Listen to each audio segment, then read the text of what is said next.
Hey, good morning, everybody. This is Becca here with video 25. It's sort of I don't know if you can see a gloomy, rainy day here in South Korea, but I kind of like that it's like good snuggle with a book weather, or, snuggle up with some amazing grading. Woo! I'm trying to motivate myself. All right. Anyway, so I thought today I would get my idea off before my brain is fried writing comments for students. So, oh, and hey, little note, if you guys didn't see it, when it comes to writing comments for students, MOTE, M-O-T-E, is an extension that you can add to Google Chrome that will allow you to voice record comments in Google Classroom. MOTE, M-O-T-E, lets you voice record in Google Classroom. Okay, that was just a free giveaway. Okay, so for today's idea, I would like to recommend a Tableaux project. And this is just a great one. This would be an asynchronous task. A student can submit pictures to you in any way, right? They can send it to you on Flipgrid. They can send it to you on Google Classroom or Schoology. You could have them upload it into like a PowerPoint or Keynote or slides presentation, like so many options for this.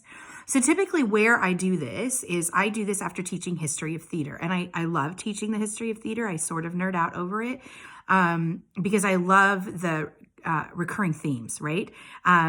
We're in a recurring theme right now with theater being shut down due to the plague, right?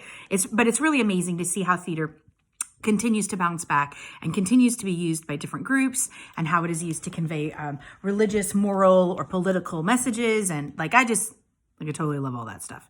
Anyway, so when I finish teaching that in class, which is pretty traditional teaching, and you could be doing that right now, right? You can be lecturing, which is, I know, not the most fun, but you can find ways to make it fun, and having students write notes. But at the end of their history of theater project, or when they've been educated, right? When they've learned what they need to learn, even with crash course videos or any of that, what you do is you ask the students to create a series of tableaux. A tableau is a body and still image forming a picture. And that you would have them create like 3, if it's a younger grade level, pick 3 time periods. So maybe Commedia, Renaissance, and Ancient Greece. And if it's your seniors, right, you would have them do a still picture or multiple still pictures from every single era and create a still tableau image that represents that time period in theater history.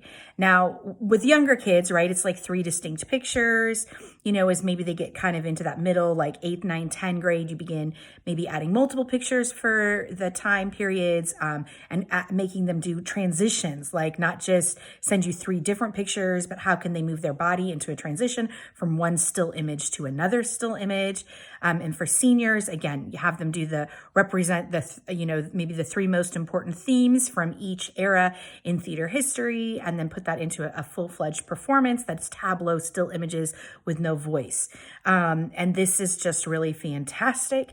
I love seeing these submissions, and I find it really amazing to see what the students felt was important or what really stood out to them in theater history.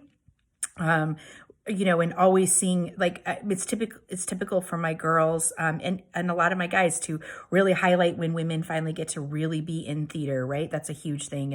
And when do we start performing plays that are not really more government mandated or written kind of to please the king, or, it's just really interesting to see all of those things. And I love to see what sticks out to them.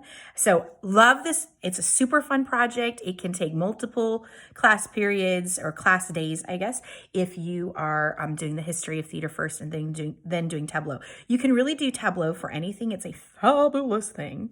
I will see if I can find this video that I normally show to my upper level students. That is a Tableaux performance. And I think it's a great inspiration for them to use as a launching off point. And again, I don't always show that to my younger kids. With younger students, 6 and 7, sometimes it's just about getting them to be still and creating a strong shape in their body that represents something.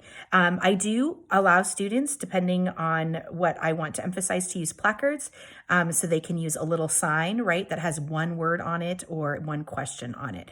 There you go. I hope that is helpful for you today and gets your brain going with some good ideas and can get your students moving.